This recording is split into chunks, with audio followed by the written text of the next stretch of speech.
Well, Yeah, I appreciate you inviting me in. yeah, no, I'm It's glad to interesting. have you. You, Picture what this would be like in a different way. It would be different than with Tyler, where we're setting in a yeah, normal setting here. he's a real.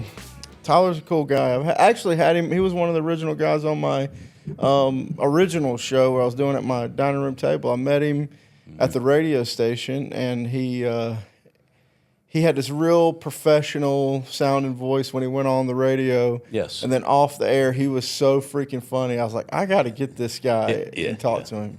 yeah. He has that way, and it's funny to see the difference between the on-air personality and Yeah. also then the off-air. Yeah, When yeah, somebody's yeah. like, they know they're on air, Yeah. and it's like, zip, hi. Yeah. I mean, he's got Suddenly. personality, and he's starting to come out. It's starting to come out a little bit. And I like it. It's pretty neat. Well, I wanted to talk to you because Yeah. I met you at the Irish parade. That's the first time I actually met you, Okay. and I was doing I was driving the what do you call it, the Marshall, the Grand Marshal. Yeah, yeah. Yeah, I In got the I got to beginning, slide out of like- work early and drive the Grand Marshal, and I figured, and then I saw you. I was like, wow, this Was seems. I in the viewing area along No, with, you weren't there. You were actually back at the beginning of the parade, walking around with I can't remember who, but we met, we shook hands and stuff. I didn't really introduce myself that well. we walked one parade, I remember. Yeah. There was like myself and I think two other council members, and I don't know if it was in that one, but it was fun to do. Yeah, It was, no, it was the first parade I was in. Then I ended up in the dairy parade after that, which was kind of cool too. well, if you do Sitting on one the back parade, of the you truck. Well, I don't know, man. Yeah, it's not- Yeah, it's good. I think I'm a parade guy from now on. Can you put me in the parade? I'd rather be there than up on the stage where Yeah. everybody has to set when they set Right. that up for us. Yeah. So I wanted to yeah. start here. How long have you been in the North Country? Because we spoke on the phone. You said you've been in different areas. Yeah, the North Country is my home, my mother's home. She's lived here Okay. all her life, and her family's from here. So it's kind of weird. When she married my father, she said, and she's told this story before, she wanted new blood. She didn't want to be marrying, somebody that was from around here because it could have been a relative of some kind. Oh, way. man, So yeah. she had an uncle that was in the Navy, and my father was in the Navy. Mm-hmm. And so when they were serving together, apparently his in the room where they were, Dad saw Mom's picture in my Uncle George's belongings. Yeah. Who's that? And so, off to the races they went, and they had this long relationship of writing back and forth to one another. And I said to her, I said, how many letters did you guys write? Oh, I have a whole box of them. So if you remember the movie The Notebook with Nicholas Sparks, Oh yeah. they wrote back and forth, and then they eventually met each other. He was from Burlington, Vermont, and so they got together, and eventually, I think it was like the 8th time that they saw each other, they got married. And so I'm the oldest. 8th time that they Eighth saw. time. I know things happened differently back then, but it was nice. And I'm the oldest of 5 children they had, and so they have. And she has, and because my dad passed last August after, well, he's 91 years old, and he, he told me, I had a long talk with him before, at that time, and they had 32 grandchildren, if you can imagine. Goodness gracious. So they really, all together, they were, they stayed together through everything, and they had a lot of hardships. But Dad being from Burlington, all his family was from over there, and then he moved here, and they've lived around this area for most of the time that they've been alive. So she still lives here. So. Wow. So they moved, and the Watertown area specifically. Watertown area. Yeah. Now, when I got inaugurated, I talked to Tom Walker, former Mayor Walker. Mm-hmm. He was there for that, and we got talking about the ancestry in Watertown, how he came here from where he did, mm-hmm. and how he fell in love with the town and enjoyed his time as mayor. And I said, so we got talking. I said, well, as my last name may not know that my mother's side of this is a lot of the the ancestors that founded Watertown. And he says, really? I said, yeah. If you recognize the names, like Gray, the Whitneys, Delanos, the Flowers, all of these people, way back, I mean, we're talking like when the town was first thought about, like 1799. Wow. So we went through that whole thing. And it's interesting because I moved away, lived in cities like New York, Miami, Boston, Buffalo, Rochester, down in Florida, and then back here after living in those places. And in 1984, I decided to come back just before Fort Drum came because I wanted to open up a hair salon.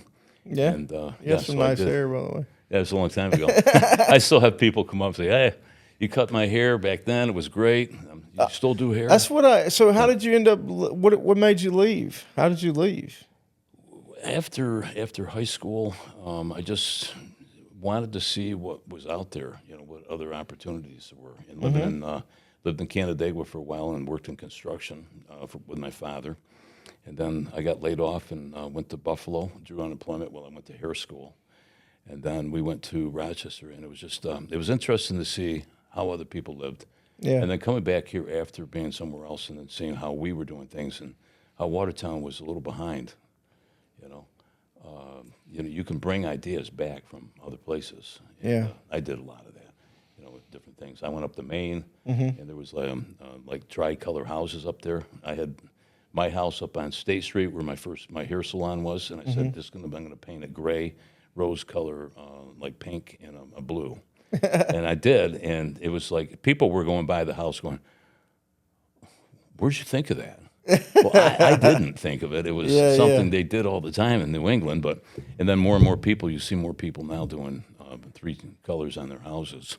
So ideas come back from different places, and as people travel and they come back to Watertown, I think they bring a lot of those things with them, hopefully. And, so this is my interest right now, in seeing that done.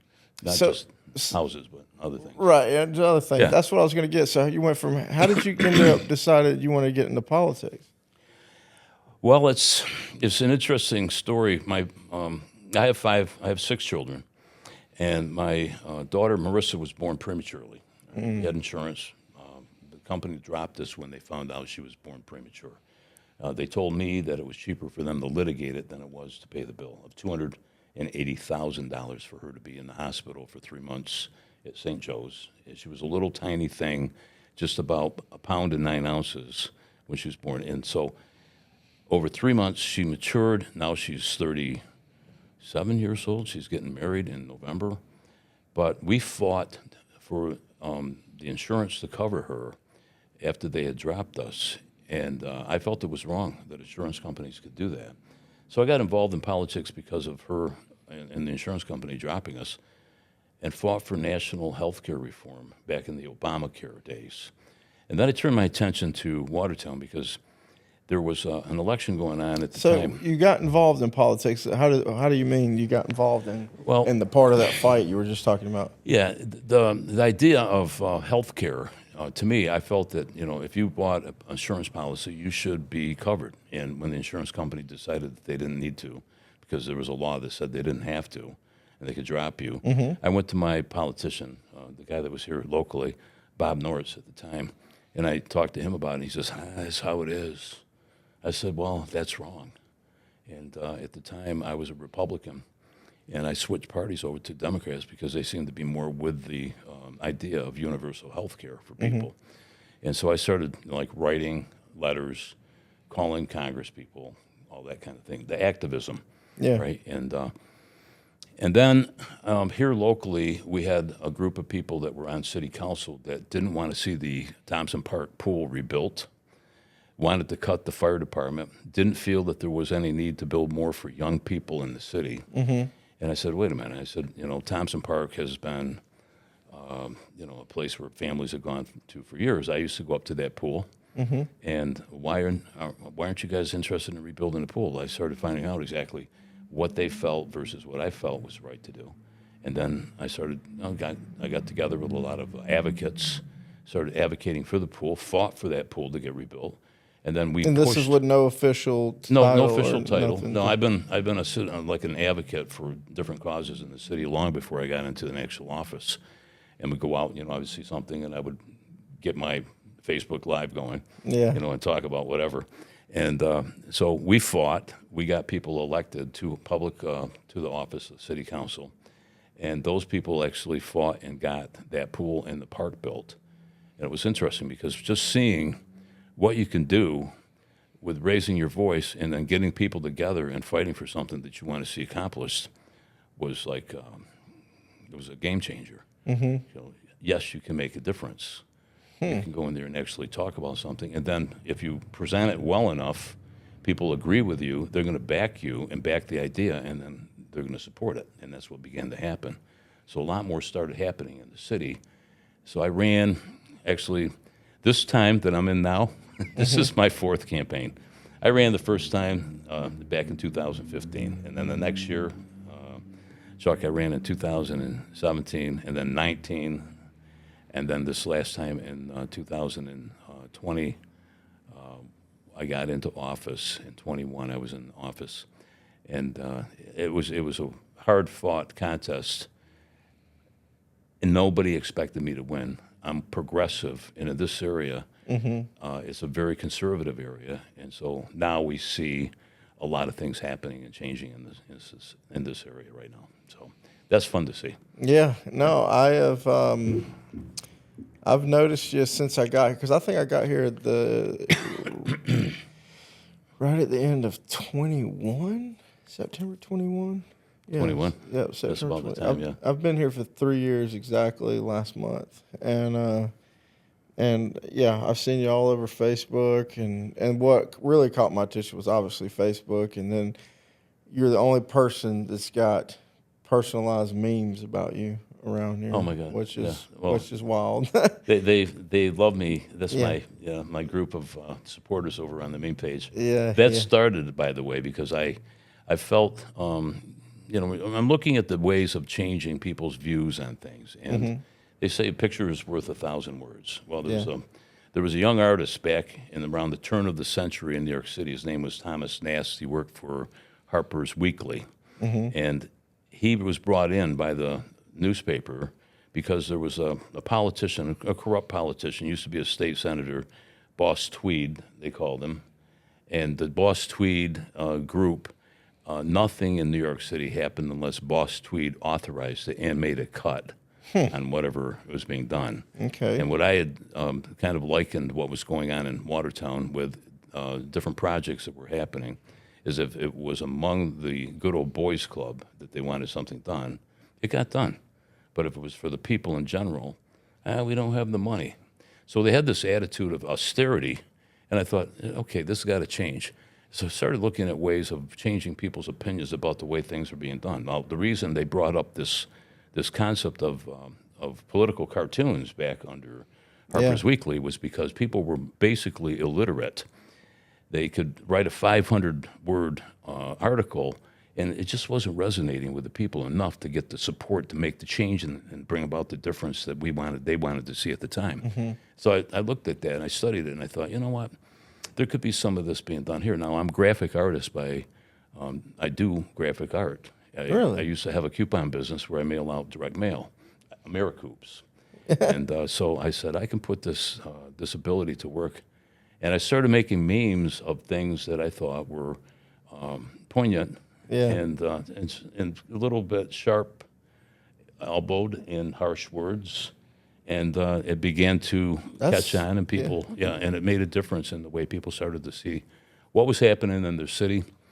And of course, and now over the course of time, I have a group of people that are trying to emulate, I guess, this form of flattery, what I'm doing. But Right. Yeah. Yeah, the Watertown meme page, sure. I mean, Hey, you know, it ain't honestly. It's almost like there's no such thing as bad press, because what I've seen on there, and I'm not honestly, I didn't come up here to get involved in politics or anything crazy, and I'm just observing. But sometimes I'm like, I've actually fact checked it. You know what I mean? Like I would go back and look at what they're talking about on your page or somebody else's page, and So really, whatever they do is kind of just drawing attention to whatever you're trying to put out there anyway. Promote. So yeah, so it's kind of, I don't know if it's helping them or for their case or not, but Well, you made a good point, because I think what they've done is brought attention to the very things that I've been saying is happening here. When you look at what's going on, I think the difference is that when people have more information, they make different decisions about a policy or a direction that they may or may not want to go. My belief happens to be, over a period of time, with seeing what government has and hasn't done, is that I believe that government can do more for all of us than any one of us can do alone. So we're a cooperative, but you have to have smart policy that guides the decisions of the people that make those policies. And some people don't feel the government's there and shouldn't be there to do much of anything. That we're all on our own. Laissez-faire capitalism. And you get into the beliefs of what government can do. I don't believe it's a hammock. It should be there as an incentive, and it can be. And once it creates an opportunity in an area, like here, for instance, you see people rising up and say, hey, I think I could do something. You want to give people an incentive, an opportunity to do more, all right? Now, some people, they're not going to do that. But I think the difference in what I see now and what I feel can happen in Watertown, and the reason I've got into politics and now I love it, it's that there's opportunity here. We see a lot of things happening. We see the Watertown Wolves and the Rapids coming, right? Baseball. We see you guys here now having this station and what you're doing. yeah, More roads have been paved, more streets fixed, more wheelchair ramps installed. If you look around the city, I was just talking to our new engineer, Tom Campo, no relation to the mayor. He makes that clear all the time. But he says, Cliff, he says, he was an engineer for the state of New York, and he kept looking over across from the building on Washington Street at what we're doing. And we needed an engineer since Cyrus left. And he applied, and he's been hired. And he says, since I've been here, and it's been 20 years, he says, and I've taken notice, he says, I have seen more things being done in the last 2 years in this city than ever before. And as well, it has to do a lot with the COVID money. We got American Rescue Act. But the other thing that's happened is that you got a different vision about what can be done with government here. And I'm pushing back against some of the status quo views. I call it extractionism. When mindset of politicians that want to extract wealth from the system for the benefit of the few, okay, versus invest money that belongs to the people that pay it. I mean, all the property owners, sales tax revenue that comes in. Instead of investing that money into new venues, better roads, more infrastructure, more, let's say, recreational venues, skateboard park, more quality of life issues, more trails and things for people to enjoy, reasons for people to come into our city. All right, when you have them, when we have us having that mindset, doing that kind of thing, versus what has been going on for the last 20 years, taking from and giving to a certain group of people, you begin to see the changes, and people start looking and saying, you know what, maybe I can do something here. Maybe investors decide to come here and invest because they see there's the city is making the investments that we should. Maybe that we begin to draw people into our city and take a look at us, and more people want to be here. Before you know it, you got a place like an Allentown down in Buffalo, where a lot of people are there. It's a colorful, crazy place. It's young people that want to go there, an art district, music district. I'm trying to get a theater group that does movies to come here with some grant money. And so it's fun to do. It's a battle because there's people that don't want to see this because the status quo benefits them. I get it. And Yeah. that's been the conversation right now. yeah. I've honestly, there's been the experiences that when I came here, I'm like, I'm from the South, and I'm nothing bad to say about Watertown, but I've had some experiences that I'm like, that's about 20 years behind where I came from. You know what I mean? Like, I'm like, what the heck? You know what I mean? Some of the things I say, I'm like, what the heck? You know? Like far as the racial tensions and stuff go, I'm like, You I'm mean like, wow, like up here up here versus where you're versus from? where I came from, where they're trying to say that there's more racism stuff down there. But when I came up here to this place in particular, I'm like, this place is some of the stuff I've heard Yeah. and experienced. I'm like, well, this is kind of behind. You know what I mean? I do know what you mean, and I have seen that kind of thing, and it's more regressive in that it's.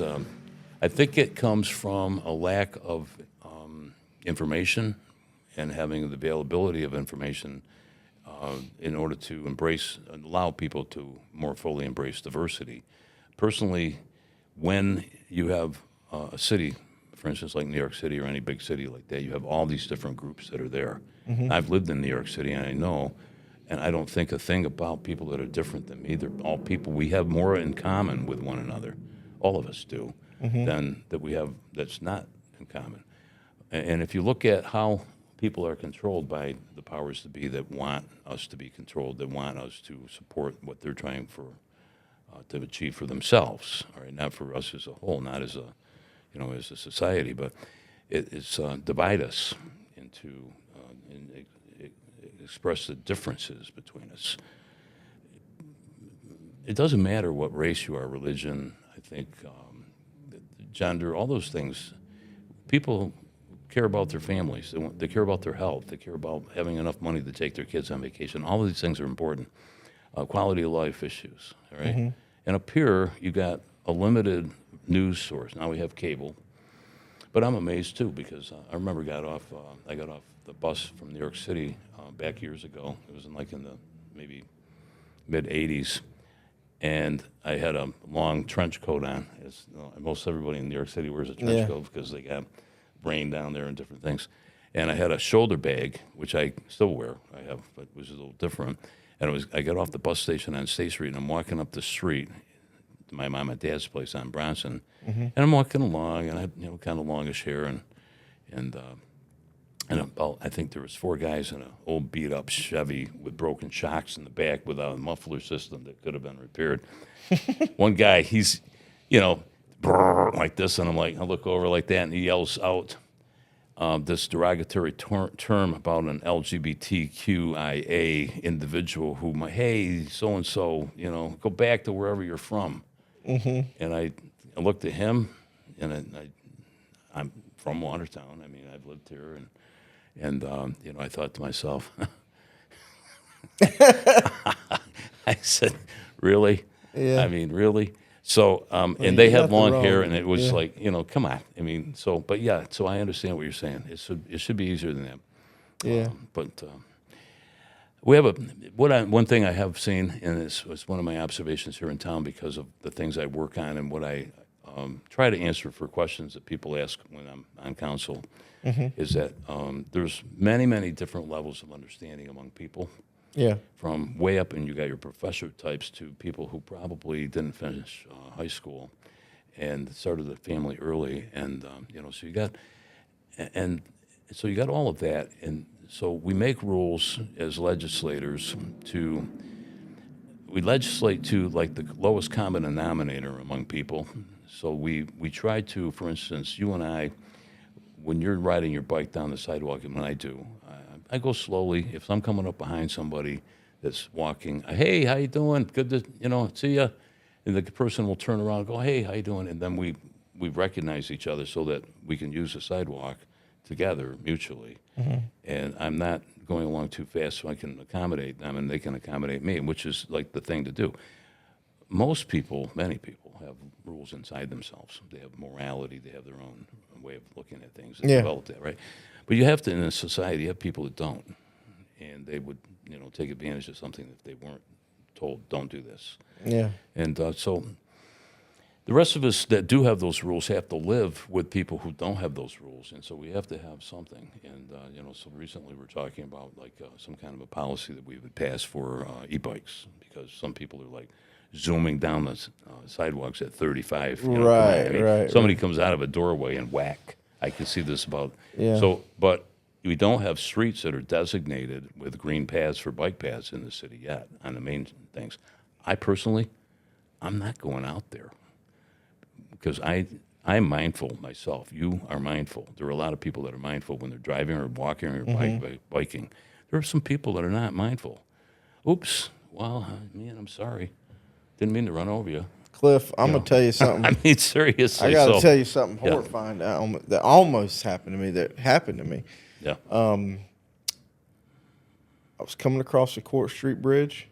Right. Yeah. No, just where it is. And I had to come home because we had a new refrigerator delivered, and apparently the delivery guy was being difficult, so I had to leave work, rush home, and hey, what's going on? Anyways, they already taken care of the problem. Frustrated, I had to leave work. I'm coming back, so I get to the bridge. Right. And I'm not in a rush or anything. I made it sound kind of like I was in a rush. But I come across the bridge. There's a big truck next to me, right? So I'm about to go back towards Bradley Street. Well, I'm going to go straight up Luray, is it? Mm-hmm. Mm-hmm. And anyways, so it's a green light now, right?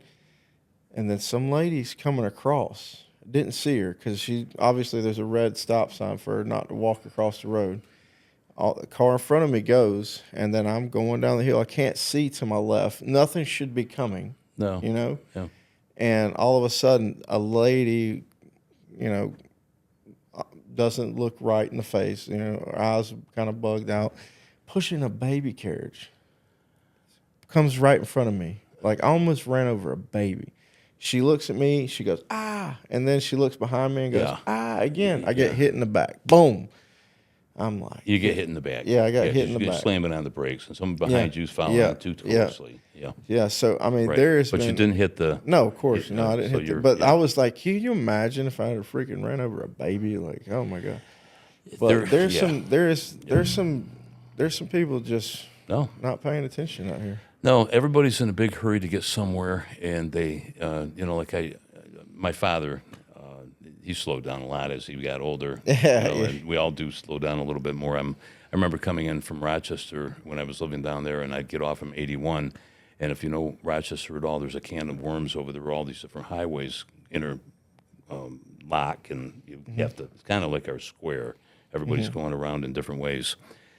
And so you get used to traveling at 75, 80 miles an hour through this kind of complex maze of roads, and it's like second nature. You don't even think about it. Same thing in New York City. After you get there for a while, you just, it's part of what you do every day. And so when you get off, it's an adjustment. I'm sure you've probably felt this coming here from the South or wherever, if it's a bigger place. You come here, and it's like, okay. And I got off, I remember I was driving off from 81, and I'm driving along, and when I was in Rochester, I was talking sort of like, like I have friends down there, the Puerto Rican, and they're talking, hey, Cliff, what do you, blah, blah, blah. And you're right, the repartee is like back and forth. It's almost like machine gun fire back and forth between. And you get up here, and I think we talked about this the other night when I was talking to you. And one observation I made was that when you get to Watertown, you sort of get off from 81, and you get on Arsenal Street. And it says 30 miles, or no, you don't do 30 miles an hour anymore out there, but, we're trying to calm that down. But so you go slower, and you get into the city, and I notice being around the city is people have kind of a drawl in their way, not just their speech, but in their, hey, it's cool. And it's almost like the mid-'70s when people were like that, then, but it was probably they were smoking some weed there and slowed them down.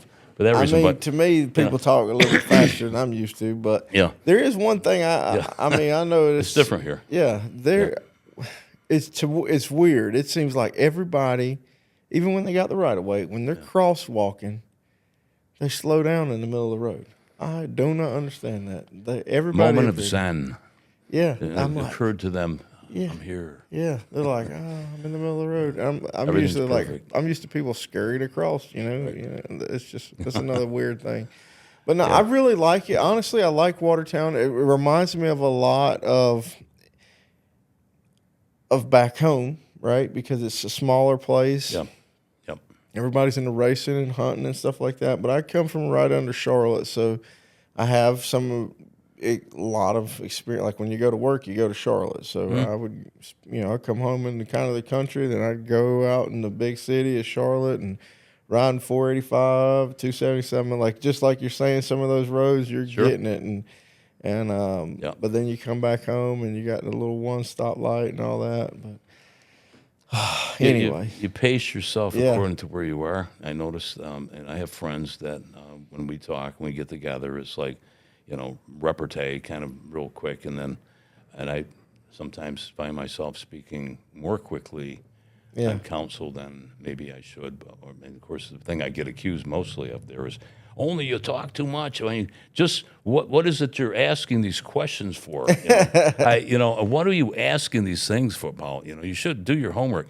Well, Chuck, the thing about this is that there's a lot of complex things we discuss. Like last night, we had a work session about disinfectant byproducts.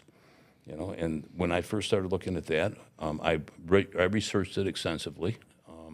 I was a field engineer. I don't do mechanical or any of that kind of engineering, but I understand things. And I looked at it and I thought, okay, are there other things besides what they're proposing from this engineer firm that might be done that's less expensive? And I thought, okay, maybe lowering the amount of chlorine we use. I want to know the questions. I want to know the answers. So there was one night I asked something, and I remember one of my colleagues on there said, I don't need to know all the details of this. I need to know, I have expert staff here, and all I need to know is what they tell me in order to know how to vote. And I'm not kidding. And I said, wait a minute. I said, my job is to second guess people and to ask questions here on this council. Yeah. That's what I do. And when I ask a question about something, people, Paige tease me all the time. Oh, you do your homework before you just look through the paperwork when you get there. I see you thumbing through your stuff. Okay, I get it. And it doesn't bother me, and they don't bother me. Actually, it's kind of flattering, they think that much and pay that close of attention. I'm glad. And then they, like you said, amplify it out to a lot more people. They follow them. Maybe some of them will start to, it'll occur to them what I'm doing. But it's necessary because you want to explain to the public, okay, we have this very complex thing. We're going to be spending this much money, a couple $1 million. I think the public deserves to understand what that project is and why we're having to invest that money, and if it's necessary.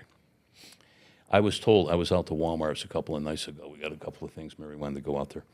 And so I'm walking through, and we got to the checkout. She got over the checkout. I got to my checkout, and the girl that was there, I was doing my own checkout stuff, and the girl that was there, she knows me from back when I had the hair salon. She says, we like you asking questions. I started to laugh. I said, you watch? She says, oh, yeah. She says, I'm from Evans Mills. I can't vote for you. She said, but we watch you. And she says, you seem to ask, you say the things that people are thinking. It's like you're saying the things, you're asking the questions that people want to hear answered. And she says, I've never seen anybody go in there and ask questions about things like what we would like to know.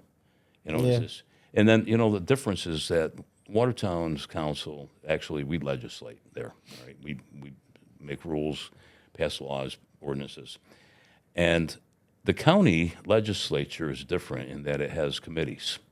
They have their own committee for health and human services and whatever else, right? And so they meet in those meetings and they do their own thing. And then they get to the meeting for the general, and they have like 23 minutes and they're done. They're done for the night. And so on News Junkie, and I don't know if News Junkie is actually putting it up for this reason because it's good or it's not being looked at as good. But so I still haven't determined that. But it'll say, county legislature meets for 23 minutes. They're really hammering it. And then I get the comment from somebody who'll text me or Pam, and they'll say, only if you'd shut up, their meetings at City Hall would be a lot less time too. And I said, I'm not trying for a record. I know there's some on council that are looking at their watches like, is it time to go yet? I'm there to do a job, and I'm having fun doing it. Don't it make you feel good that people are watching you though, and make you? Yeah. I'm saying the lady at Walmart. Yeah. It does. It makes me. Yeah. Makes you feel like you're doing what you're supposed to.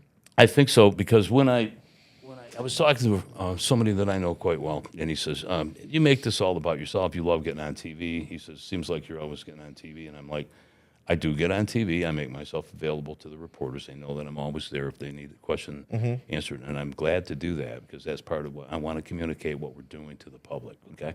How else are you going to reach the masses? You know what I mean? Yeah. How else are you going to do it? Yeah. But I said it's not about me. I said I didn't run because I'm not there for me. I don't need anything, really. I mean, I'm there to do a job, and I'm there to help people. I was an advocate for people before I became a representative for people. And I had a friend of mine tell me, he says, you can't be a representative and an advocate because once you become a representative, you're going to have to abide by what the city needs you to do. And here's the thing that's key. I think it's important for the public to know, so if you're listening, you can hear this from me, is that I don't work for the city of Watertown, okay? The impression is that you do when you get hired by the people. The impression is that, that's the case. And anyone that goes to Congress, they don't work for Congress. They work for the district. They work for the people that either voted or didn't vote for them. You work for both. And the residents in the city, they elected me to go in there and question what's going on. Now, if I happen to see there's a situation where one of my residents, one of my constituents, have a different position than the city, and the city's, in my opinion, position is incorrect. I am an advocate for the resident, not the city. I'm not a rubber stamp for the city's position. If the city, for instance, I'll give you an example. There was a pollinator garden over on Pleasant Street not too long ago. They grew plants in their yard for butterflies and for bees, okay? And it was determined because we have a law that's an antiquated law that says that you can't have anything growing on your lawn that's longer than 14 inches. And so it did. And then they were written up, told they couldn't do that. And then the contractor was sent over through the city to weed whack all of it. And now they had children. This guy is a retired military man here, and he's decided to stay in Watertown with his family. His wife and he are into this pollination garden type thing. They have like, I think, 4 kids. And so it was a family project. The kids are all involved in this as well. And they saw our city, our agents go there with weed whackers with no regard for what the family wanted and mow it down. And then to add insult to injury, the city said that they were going to pay them. The family was going to pay like $349 or $400 to the city for the contractor who went and destroyed their garden. And I said, no way. I put up a resolution. It said, we're rescinding that money. And I had 2 other council members vote with me on it, and then we rescinded the fee. And I felt that it was wrong. Now, that was, I advocated against the city's position, which was that this family should pay this money. And I said, no.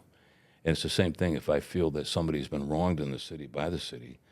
If the city feels, the city is, in my opinion, Chuck, the city is us. It's us. And, somebody going in there and representing us should be looking out for us before it looks out for the city as a whole. I'm fully aware of what my responsibilities are. And, so one of them, yes, I'm going to look after the fiduciary responsibility of the city when it comes to making sure that things are done so that we can get the proper revenue coming in to pay for things. But, it's not about, all of us had government do something to us over the course of time, not fair, not right, and disappointed, and then felt that there was no recourse for that having been done to us. And I think it makes people feel that something can't be done. And so maybe, if people began to feel that something could be done with what they have to say, by their advocacy, by them standing up and saying, no, I don't agree with that, maybe things would change. And I think that is more my view on government because I'm coming in from having had things happen to me from and by the government, all right? And here's the irony. I'm a Democrat in party, but I believe in common sense. Yeah. So I think the real people say, well, you don't sound like a Democrat. I said, I don't know. What's a Democrat feel or sound like? I don't know. What does a common sense approach to government, smart policies look like? I think it's about people and about investing into things that are going to make people have a better life here. and encourage people to move to our city. So, I mean, there's a lot of philosophical things that I think about while I'm in office. And in this particular, idea of what the city is doing, I think that we have a huge opportunity here to grow this city in ways that have not been explored yet. And it would be a lot more fun to live in a city like that than it would have been in a city that, well, we can't afford it. We'll have to cut some things. I mean, who wants to live in a city like that? You can move. Yeah. If you don't want it, I had somebody, and this was an answer they had last year. We can't afford 3 pools. Well, I don't know. A city this size can't afford 3 pools. And I thought about this. Now, it sounds like a great campaign theme, right? Mm-hmm. I mean, if you're on that side of extraction. Yeah. So don't give the people what they want so that we can give more to our group here that want what they want. Yeah. And this is what it's been here for so long. So I said, no, this is not the case. A city this size can afford anything it wants. A city this size can do anything it wants to as long as the people have decided that's what they want to do. I said, and it's not the size of the city that determines how many pools we can have or how much we can buy or build or do. It's the size of the vision of the leadership that's here. That's what it is. And unfortunately, we've had leaders that just don't have vision. They're building maintenance managers. All they do is come in and make sure that the leaks are fixed and this kind of thing. I'm talking about something that's so much higher. To look at a vision of the city that could be different and exciting. And, and then what? I'm the bad guy because I'm bringing out these ideas and saying maybe this is possible. I don't know. But that's So just my belief. I'm curious. Yeah. Now, you're saying the people that are going against you are pulling, Yeah. they're trying to take the funds and do other things with it and for a smaller group. Can you elaborate on any of that, or? I can. There's been times where, for instance, there was the last year was about purchasing some land in the park. Okay, you probably were there for the golf course and 63 more acres in Thompson Park. Okay, and how I saw that was back in 2017 was the city had decided, the government of the city had decided that they would, and it wasn't right then that they did it, but before, that they would give a subsidy. They would underwrite the cost of that golf course by about $60,000 a year, which doesn't seem like a lot. And the way it was sold to the public was that it was developing recreational activity in Thompson Park for the city residents, right? Mm-hmm. But what I did know was that when I did the coupon mailing, I mailed a coupon for that club. I'll buy one round of golf, get one free to 20,000 homes. That went out, and the club itself got back like 3,500 coupons. It was an amazing response back. And so I went back up to talk to the owners and the management of the club, and I said, and it was owned by a private group then at the time. This is a while ago. And I said, well, how'd it go? I said, you got a lot of coupons back, huh? Yeah, oh, my God, we got buckets of balls, free this and that and lunch. And I said, so you want to do the next mailing? Because we have one more before the winter comes, and you guys could, well, you better talk to the manager. And I said, okay. So I go and talk, and they said, it did work. It worked really well, but it just got the wrong kind of clientele up here. And I said, well, I thought you were trying to get more people in. The municipal golf course is how it's been advertised. The $60,000 a year that was been given to this club, discount on the below market lease that was being given to them to operate this golf course for this group of people, this club, these stockholders, right? And I said, what kind of people are you looking for? Well, people that respect the game of golf, and I guess people that don't have to take a shower after work, and that kind of people. A municipal golf course. So it was being portrayed as a municipal golf course, but it was really being operated as a more elite kind of a place for people. Really? And I thought, and so I said, you don't want to mail again? Well, no, we got the wrong kind of people coming up with those coupons. That's what they said? That's what they said. And so I knew that it wasn't what they had portrayed it to be. I knew that what was being said to the public was a lie, all right? And unfortunately, we ended up with that. And I said, when the opportunity came this last year to Lundy, he wanted to build houses and things up there, and I felt that it was the wrong thing to have in the park for myself, and a lot of people agreed with that. I said, we need the extra 63 acres. We can pick that up. He wants to sell it because they were using parkland for parking, and it says in the deed covenant that you shouldn't. If you do, it could revert back to the family that donated it to us. We could have lost the entire park, but they didn't tell people that. And so this small group of people were jeopardizing the use of our entire park because of their own interest. And so I said, when the man that owned the club wanted to sell the club, I said, we'll look at it. And we ended up purchasing the land, and now it is truly a municipal golf course. It is a golf course that anyone can go to. We have had more rounds of golf played up there, and our own city crew has done such a phenomenal job. People are going there now saying, it's a great golf course. Yeah, it's really nice. You've been up there yourself, I've you know been that. up there since Jordan. Yeah, Jordan's Jordan's my buddy. Jordan, you know Jordan? Yeah, I like great Jordan. guy. Yeah, he went to he's awesome. school. Matter of fact, he's been on this show. Has he too, been at on my here? dining room Oh, table. no kidding. Right Well, before the eclipse happened, I brought him Yeah. and Jim on yeah. to talk about it. My daughter knew him. I think he went to school with the two of them, and also He went to South Carolina. He's a Gamecock. yeah, special Columbia. golf school and all this stuff. And anyway, the point is that he has turned into a phenomenon up there, and the golf course is working, and it's really someplace where people enjoy going, and it's welcome. Everybody's welcome.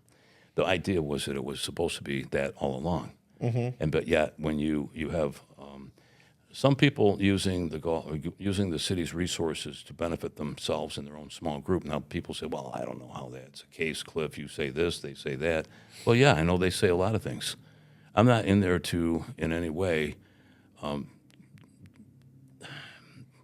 what I ask myself is, what do I need? And it gives me personal satisfaction to see us growing and more being done here for the residents. Right now, we're working on a skateboard park over on Sewell's Island. We want to build a skateboard park for young people. You know, we need enough money. And if anyone's listening, you can go to the Northern Foundation and donate. Okay, so you can get that. We got to get the design done, and we hope to build it sometime soon, and that'll be nice. So more for young people. More for older people. We just finished a senior center here. We got over 600 members. Really? In a year's time. Where's that at? Yeah, it's in the Marcy's building downtown. It's just up the street. I'm looking out this way, right here on the first block going up in the back. You can go up the elevator, and there's a senior center that's open 3 days a month, a week, Monday, Wednesdays, and Fridays. That started with an idea one guy had, stood up at city council, talked about it, and then Bob Avalone, and then a few other people got together. We met together over at the library. We spent time there, and then we put that together. And now you got people up there playing nickel bingo, Tai Chi. I mean, it's amazing to see young people up there and old people, 50 years older. So we've lowered the bar because we need younger guys that can dance with older women. So. Heck yeah. Anyway, That's awesome. But there's got to be a lot of things that I've even gotten toward that you want to talk about. Oh man, I was just wanting to get to know and honestly hear a lot about what you had to say. And I mean, it's going pretty good. I'm sitting here enjoying it. Good. I'm like, wow, good. I didn't know all this was going on. And it's good to have know that you're in there doing that kind of thing, because I don't really know what goes on in town meetings. I haven't really. I mean, I guess I do. They talk about town stuff, but I didn't know what your take on it. As long as you're out here looking out for like the people, like you were saying, because that thing what you said about the golf course, when you're saying it was bringing the wrong type of people in here, I'm like, what the heck? Because I used to work construction. Okay. And we would leave right after work, and sometimes we wouldn't have a polo or something to pop on. And I'm feeling like, wow, we would hit municipal parks in North Carolina, and I just kind of made me feel, I don't know. It just kind of made me feel terrible right now. Well, if you look at the city as a whole and some of the things that have been done here, Chuck, it's we had a tale of two cities for a while. I brought up this issue. I said, I think that the north side is like the poor cousin, because it really was lacking in infrastructure. The pool up on the north side, we wanted to finish that, get that built back. It had been left for like 3 years. So we did. We put the money into the pool on the north side. It was one of the busiest pools in the city this summer with all those kids over there. Yeah. I mean, it was exciting. I went over there to watch. I was standing on the hill, and all these families were there. They had blankets out. They had, like picnic baskets. The kids were running through the splash pad, and so we rebuilt the. But you'll laugh. That pool was 2 years in the making. All right, and they were telling me they're trying to not have it done. So they came back with like this price tag that was way above what it was supposed to have been. I thought it was less. It should have been less. So they came back with a number. I said, "Where are you getting that number?" And so I said, "I got to look at it." And so I went over there and I got Parks and Rec to give me a ladder, and a buddy of mine who used to work in the code enforcement department and also in the fire department. And I went over there and we walked the roof on the building. And I walked and I had my camera, and having been in the engineering field for a while, I'm looking and going, "Do you think this roof needs to be replaced, Todd?" He goes, "No." I said, "So there's $1.5 million in the design of this roof, all right?" Because engineers came in and they said, "Well, we need to raise the roof up a foot and a half." Foot and a half. I said, "Why?" He said, "Well, because we have to hide the mechanicals." I said, "The mechanicals?" He says, "Yeah, the vents and the pipes and things, we can put them up above the ceiling." I said, "And $1.5 million to raise the roof is perfectly fine." I said, "We don't need to raise the roof. We can put the mechanicals and the vents and the fascia on the outside of the building." I said, "And then he said, "Well, we're going to save some money on that." So when Todd and I finished walking the roof, I got done. I came back to the meeting, and the engineers were there. I said, "We're taking that out. We're not raising the roof." And everybody's looking at me like, "What are you talking about?" And I looked at Lisa and Patrick, and I said, "We don't need to." I said, "But for that, it's $1.5 million in savings from not having to raise the roof up," was what these engineers were telling us, the architects were telling us. And I said, "We're going to put a splash pad in there." Okay, so the money that we would have wasted on a roof that didn't need to be replaced, we got a splash pad over there for the kids to use, and that was something that they wanted in the area. Yeah. And so we got a pool and a splash pad for the North Side kids, and there's more families over there, more apartments than anywhere else in the city. And they were fighting us every step of the way from building that pool. And I said, "We don't build, there's enough pools in the city that people can use." I said, "Are you going to let them use yours?" Right. I said, "We don't build pools for people that have pools. We build pools for people that can't afford them and don't have room in their yard." So it's been fun in that respect, Chuck. To see, the changes, to see the accomplishments, and for who? The people. Yeah. They deserve it. It's their money. I said, there's nothing wrong with letting and spending the people's money on what the people want, and that's what we should be doing right in there. And for some reason, I'm being seen as like this guy who's going to spend us into oblivion. I thought, what are we talking about? I said, something? I said, in the last 6 years, well, let's say since 2019, the city of Watertown has a deal with the county. We get 24% of the entire sales tax revenue that is generated in the entire county from the county, right? So, for instance, New York State, we charge 8 cents on a dollar here. New York State gets 4 cents. The county gets 4 cents. We get 24% of that 4 cents, almost a penny. And the first year in 2019, that equaled $19 million. Okay, $19 million. That was 2019. Last year, it was $25 million. Wow. Yeah, $6 billion increase that year. Every year has gone up. Now, I said the opportunity is not to raise people's taxes on property. The opportunity is to develop more retail, more reasons for people to come here to visit, recreation along the river, kayaking, all that stuff. Yeah. By doing that, and retail sales, you sell cars, right? Mm-hmm. Every single car that's sold, we get a percentage of that in the city. Why not invest that money into more recreational activity? Why not put billboards up on 81, letting people know there's a zoo here? Mm-hmm. And you know what? I don't know if you saw the billboard on Arsenal Street of the zoo. Yes. Up there? Yep. I fought like hell to get that. I said, you want to run the city like a business? Yeah. Businesses advertise. Advertise, yeah. Yeah, right? I mean, you put advertisements on television and the car dealership. What kind of business would you do if you didn't advertise? And so, the difference is that here in the city, they talk a lot. Mm-hmm. They talk a lot. Well, I want to run the business. We want to run the city like a business. Well, how do businesses run? They advertise. Yeah. But what are we advertising about our city? What are we saying to people on 81? We got 8 million cars a year going by our city. What are we telling them about us? We're not telling them anything. We don't even have any billboards out there until I fought like hell. Then we got some money, and the zoo got that, and the zoo put those billboards out on 81, one of those digital billboards. It was fun. I drove down. I said to Mary, my girlfriend, let's drive down toward Adams. We'll come up 81. I want to see the billboard. She says, you want to what?